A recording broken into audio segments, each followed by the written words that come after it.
right, we have a whole bunch of practice problems on this page, so let's get started.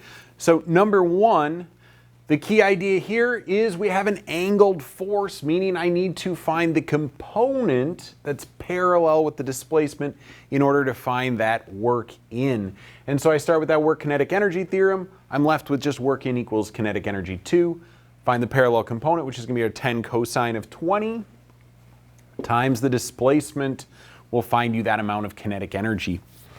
Or were you finding velocity? You were finding velocity, so then we need to do 1/2 mv squared over here, solve for v.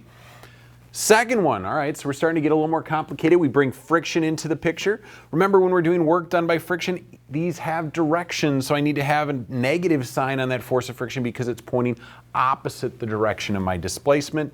We'll do a bunch of substitutions. As you do those substitutions, you're solving for the normal force in the y direction. Also, don't lose track of that displacement. That tends to fall by the wayside as we expand that force of friction. So make sure you have that displacement and that negative sign there. This next one, a little tricky for you, number 3. So we have to be kind of thinking about how far did that go? So it went 2 meters before hitting the spring and then compressed at a distance x, meaning the total distance it slid, my S value inside work done by friction is going to be 2 plus x.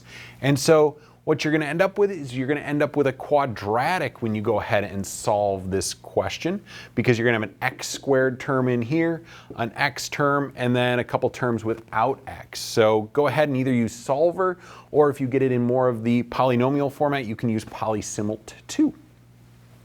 The last one, we got friction on an incline. So a couple things to kind of note here. When we have an incline, we do have to deal with the height of our object. And so we need to relate the height to the displacement. And so the height is going to be that linear displacement down the ramp times the sine of the angle. You're going to need to solve in the y direction for the normal force. It's going to be mg cosine theta, because you're going to need that to use on your friction. Don't forget the negative sign. Don't forget that displacement again with friction. And be sure to find that height appropriately. So there are your hints for those practice problems.